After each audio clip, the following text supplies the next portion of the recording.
Escatologia em tempos de crise continua no livro de Apocalipse. Estamos no capítulo 18 agora.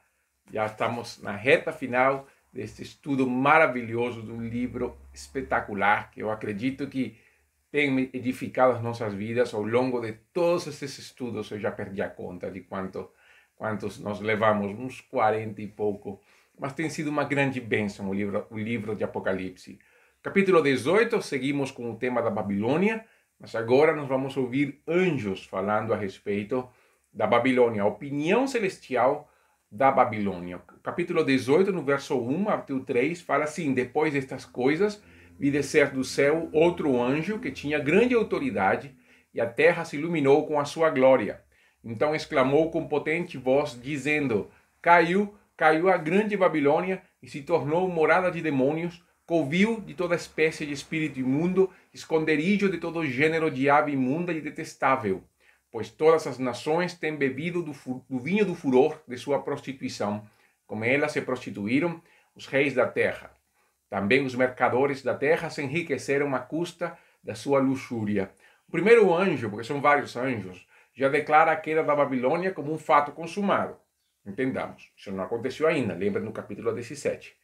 Mas é algo normal na perspectiva profética de Deus. Deus, na sua eternidade, na sua imutabilidade, vê tudo como fato consumado. Por isso que até Paulo fala em Coríntios que as promessas em Deus são sim e são amém, por causa dessa imutabilidade do Senhor. Agora, esse anjo com autoridade e iluminação da terra mostra o poder daquele que o envia. Anjos são espíritos ministradores a favor daqueles que herdarão salvação, como fala Hebreus capítulo 1. Então, o anúncio do anjo se entende como uma forma de anunciar ao povo de Deus que seus algozes, seus perseguidores, aqueles que afligiam a alma dos santos, já foi julgada pelo Senhor. A Babilônia é território de demônios, é terra imunda, não há nada bom e resgatável. E todas as nações se contagiaram dessa contaminação. Por isso é que nós não podemos dizer que existe um sistema político ou econômico perfeito, porque não existe. Poderia ser até melhor, mas não é perfeito. Por quê? Porque todos estão contaminados pelo pecado. No final das contas, todos os sistemas políticos, todos os sistemas econômicos vão converger para a chegada do anticristo, seja pela oposição, que no final vai ser vencida, ou seja porque vão se entregar voluntariamente a ela. Nos versos 4 até o verso 5, nós vemos então outra voz falando o seguinte: ouvi, outra voz do céu dizendo: retirai-vos dela, povo meu, para não serdes cúmplices em seus pecados e para não participardes dos seus flagelos, porque os seus pecados se acumularam até o céu, e Deus se lembrou dos atos iníquos que ela praticou. A igreja, então, é chamada a não participar dos pecados cometidos pelas nações. E, na verdade, no contexto do Novo Testamento, não é somente retirar no sentido de nos tornar ermitaños, eremitas, não. É no sentido de não participar das obras infrutuosas das trevas, de nós estarmos no mundo sem sermos influenciados por ele. Na verdade, o chamado de Deus é o contrário, é para sermos influência, para que nós possamos abençoar as vidas através da pregação da mensagem do Evangelho, através da proclamação das boas novas de Jesus, sendo sal, sendo luz, mostrando o pecado, apontando para Cristo, salgando a terra, retirando a podridão e ao mesmo tempo dando sabor. Então, nesse contexto, nós temos que entender quando Deus fala sair delas, também podemos ver no contexto de 2 Coríntios, capítulo 6, a partir do verso 14 até o capítulo 7, no verso 1. O capítulo 7, verso 1 fala: tendo, pois, ó amados, tais promessas, 2 Coríntios, não? Purifiquemo-nos de toda impureza, tanto da carne como do espírito, aperfeiçoando a nossa santidade no temor do Senhor. A maneira como nós podemos viver em santidade é justamente crescendo no temor do Senhor.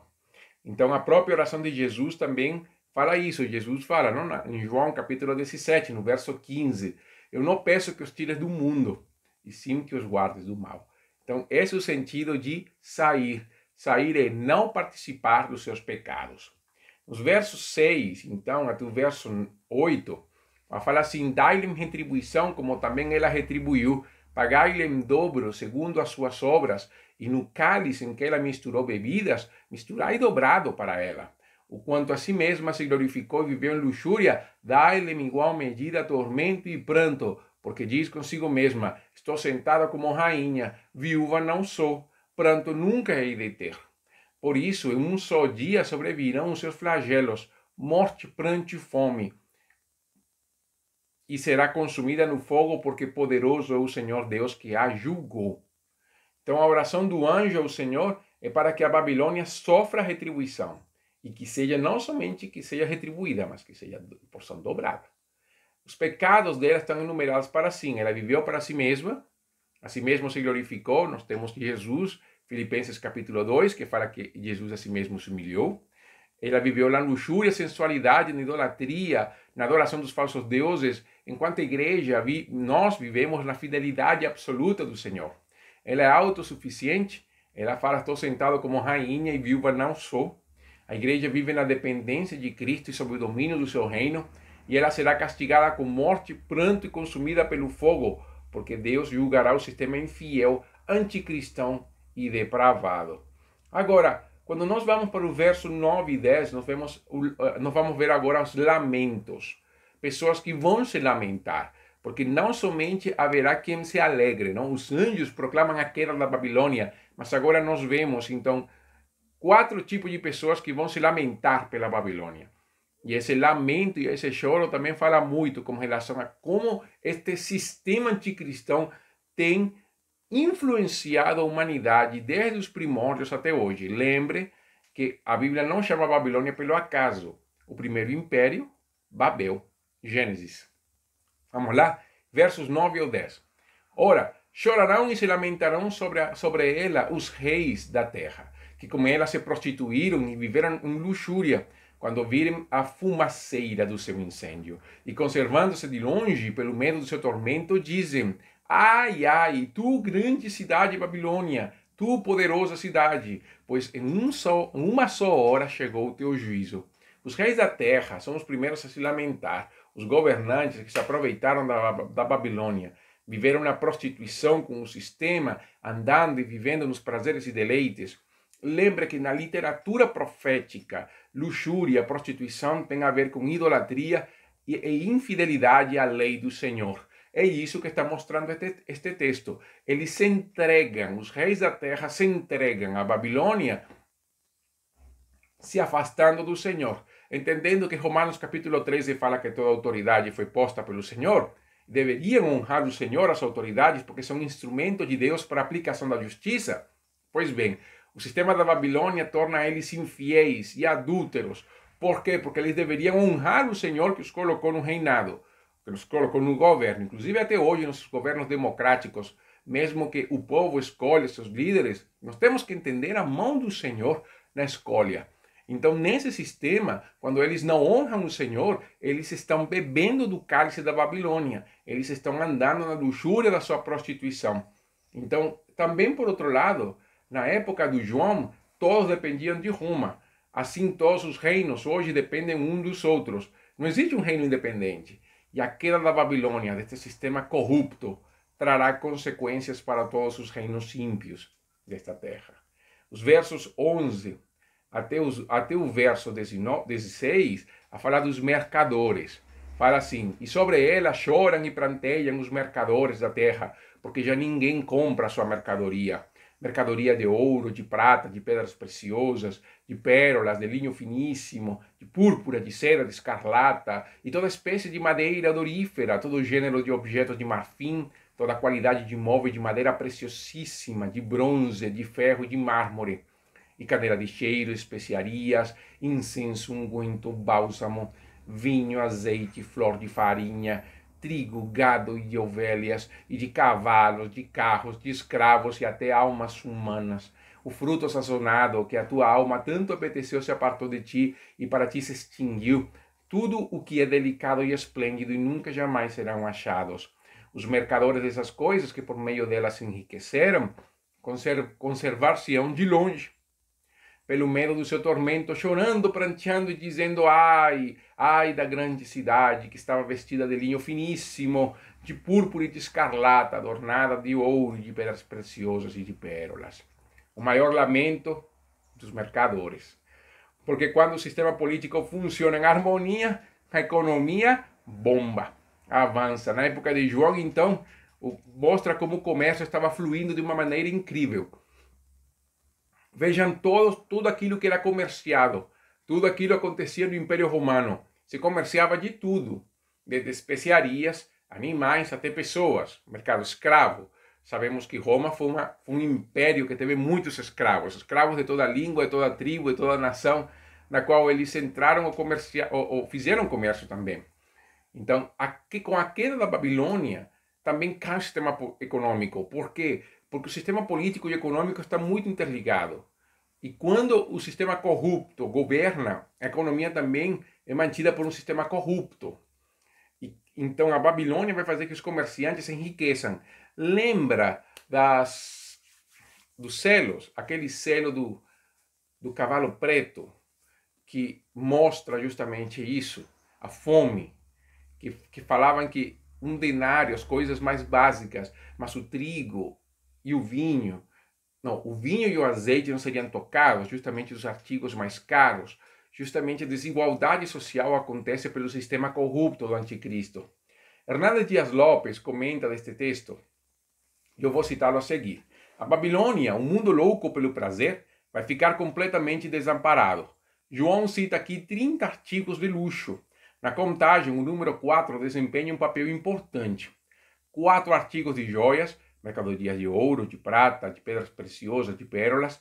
4 tecidos de luxo, linho finíssimo, púrpura, seda escarlata, e foi assim que a meretriz se vestiu no capítulo 17, verso 4. Mas essas coisas não têm valor permanente. 4 artigos para ornamentação, no verso 12, toda espécie de madeira odorífera, todo gênero de objeto de marfim, qualidade móvel de madeira preciosíssima, de bronze, de ferro, de mármore. 4 artigos cosméticos, canela de cheiro, incenso, unguento, bálsamo. 4 artigos de cozinha, vinho, azeite, flor de farinha e de trigo. 4 artigos de mercadoria viva, gado e ovelhas, escravos e almas humanas. Os mercadores negociam até mesmo os homens como escravos, como se fossem mercadoria. Um pouquinho assim o que as redes sociais fazem com os nossos dados. No Império Romano havia 60 milhões de escravos. Fazem tudo e qualquer coisa com o fim de se enriquecerem. Esta lista de carregamentos que pertencem à Babilônia e perecem inclui reino mineral, ouro, prata, pedras e pérolas, reino vegetal, linho, seda, púrpura, escarlata, reino animal, gado, ovelhas e cavalos, reino humano, os corpos e alma dos homens. Por isso, quando a Babilônia perece, o caos econômico é completo. Aqui está a queda de todas as Babilônias, é a queda do reino do anticristo e o fim de todas as coisas. Esse é o comentário de Hernandes Dias Lopes com relação a esse texto. Por isso é que não tem mais nada para agregar, não é? Seguimos para o verso 17 e o verso 19, porque agora são os marinheiros os que se lamentam. Porque em uma só hora ficou devastada tamanha riqueza. E todo piloto e todo aquele que navega livremente, marinheiros, e quantos labutam no mar, conservaram-se de longe. Então, vendo a fumaceira do seu incêndio, gritavam: que cidade se compara à grande cidade? Lançaram pó sobre a cabeça, e chorando e pranteando gritavam: ai, ai, da grande cidade, na qual se enriqueceram todos os que possuíam navios do mar, à custa da sua opulência, porque em uma só hora ficou devastada. O mar até hoje é o principal meio de comércio. Os barcos cheios de mercadorias atravessam os oceanos e mares levando mercadoria, mais do que o avião, muito mais, porque, como você pode imaginar, é claro, um barco transporta mais coisa do que um avião. As crises econômicas são sentidas pelos marinheiros e tripulação. Principalmente nesta época de pandemia, o comércio marítimo sofreu muito. E até agora, tentando se reposicionar, está tendo caos nos portos, principalmente nos Estados Unidos. E quando a Babilônia cair, não será diferente, o caos será total. A esperança do homem nas riquezas cairá com força na queda da Babilônia. Então o lamento dos reis, mercadores e marinheiros surge porque o Deus deste mundo é o dinheiro. Os empresários tentam pagar menos impostos, os comerciantes procuram um maior lucro e aí os empregados não conseguem pagar todas as contas. Se fala que nesta pandemia 80% das famílias brasileiras estão altamente endividadas. No final, as dívidas crescem, juros aumentam, famílias sofrem. Os governos exploram e contribuem para a desigualdade. Todos colocam sua esperança nas riquezas deste mundo e parece que é a coisa certa a fazer, mas Jesus nos conta uma parábola em Lucas capítulo 12, versos 15 e 21, que deveria trazer-nos a reflexão. Então lhes recomendou Jesus: tende cuidado e guardai-vos de toda e qualquer avareza, porque a vida de um homem não consiste na abundância dos bens que possui. E ele proferiu ainda uma parábola dizendo: o campo de um homem rico produziu com abundância. E arrazoava consigo mesmo, dizendo: que farei? Pois não tenho onde recolher os meus frutos. E disse: farei isto: destruirei os meus celeiros, os reconstruirei maiores, e aí recolherei todo o meu fruto e todos os meus bens. Então direi à minha alma: tens em depósito muitos bens para muitos anos. Descansa, come, bebe, alegra-te. Mas Deus lhe disse: louco, esta noite te pedirão a tua alma, e o que tens preparado para quem será? Assim é o que atesoura para si mesmo e não é rico para com Deus. Então, nós temos que tomar sumo cuidado com isso. Mas aqui então, do lamento, passamos à alegria. Verso 20. Exultai sobre ela, ó céus, e vós, santos apóstolos e profetas, porque Deus contra ela julgou a vossa causa. Vejam que, por um lado, os ímpios vão se lamentar. Do outro lado, a igreja vai se alegrar. Por quê? Porque a Babilônia bebeu do sangue dos apóstolos, a Babilônia bebeu do sangue dos profetas, a Babilônia bebeu do sangue dos santos. Então agora ela vai beber o fruto da seu pecado, da sua imundícia. Veio o dia da vingança do Senhor. Deus julga os inimigos do seu povo, porque Ele é justo, porque Ele é zeloso, porque Ele ama seu povo. A igreja pode sofrer neste mundo cruel, mas o Senhor nunca se esquece da sua noiva. Ele é o Redentor, o resgatador, aquele que liberta o seu povo. E essa destruição será total. Versos 21 e 24, fala assim: então um anjo forte levantou uma pedra, como grande pedra de moinho, e a arrojou para dentro do mar, dizendo: assim com ímpeto será arrojada a Babilônia, a grande cidade, nunca jamais será achada. E voz de arpistas, de músicos, de tocadores, de flautas e de clarins, jamais em ti se ouvirá, nem artífice algum de qualquer arte, jamais em ti se achará. Nunca jamais em ti se ouvirá o ruído de pedra de moinho, também jamais em ti brilhará luz de candeia, nem voz de noivo ou de noiva, jamais em ti se ouvirá.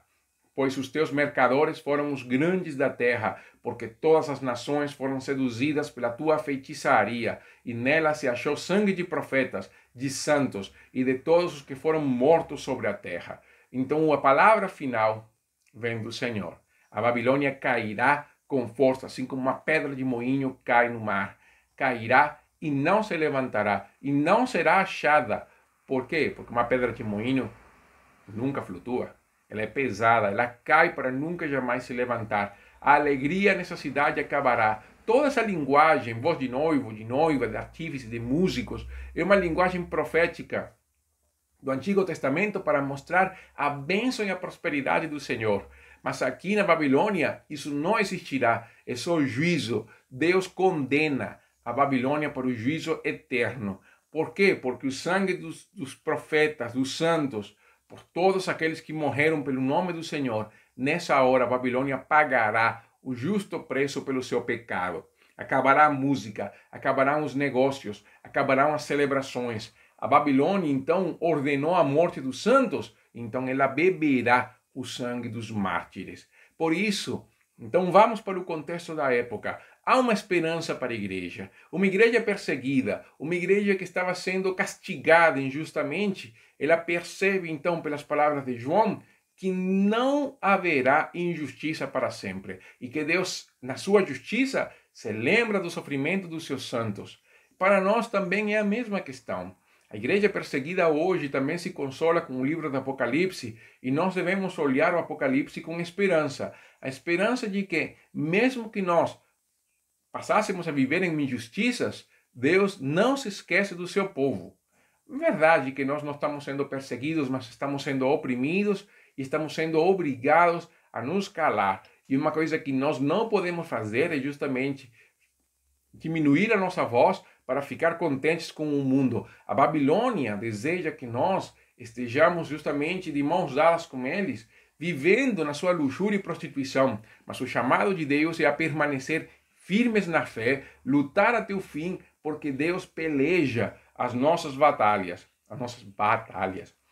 Sendo Apocalipse um livro sobre Jesus, aqui vemos o noivo lutando pela noiva, o que mostra o grande amor do Senhor pelo seu povo. E sempre contemplamos Jesus como amor, mas aqui, assim como fala Isaías, este é o dia da vingança do nosso Deus. É interessante porque Isaías 61:2 fala assim: apregoar o ano aceitável do Senhor.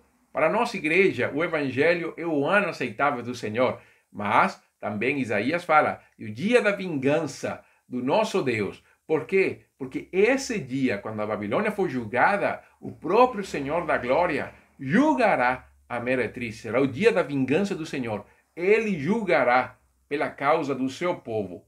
As palavras de Jeremias a Baruque são uma lembrança. No capítulo 45, verso 5, fala assim: procuras tu grandezas? Não as procures.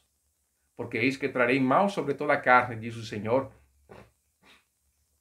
A ti, porém, te darei a tua vida como despojo em todo lugar para onde fores. Deus fala para Baruque de não procurar riquezas, de que veja a sua vida poupada como parte da libertação do Senhor. E é assim como acontece conosco.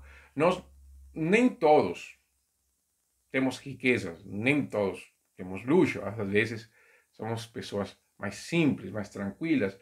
A igreja é assim, é cheia de pessoas simples, de pessoas que a condição econômica é normal. Não tem poderosos nas igrejas, não tem muitos sábios nas igrejas, mas o que nós somos pela graça do Senhor e dependemos do Senhor. Não é a procura da riqueza o que move a igreja. O que move a igreja é a glória de Cristo, a glória celestial, aquilo que está preparado para nós. Se a nossa esperança está neste sistema, nós vamos ficar decepcionados, mas nós temos que confiar no Senhor, porque nele está a nossa esperança. Somos cidadãos da Nova Jerusalém, aquela que desce do céu, como fala Pedro. Pedro fala, visto que todas essas coisas hão de ser assim desfeitas, deveis ser tais como os que vivem em santo procedimento e piedade, esperando e apresentando a vinda do dia de Deus, por causa do qual os céus incendiados serão desfeitos e os elementos abrasados se derreterão. Nós, porém, segundo essas promessas, esperamos novos céus e nova terra, os quais habita a justiça.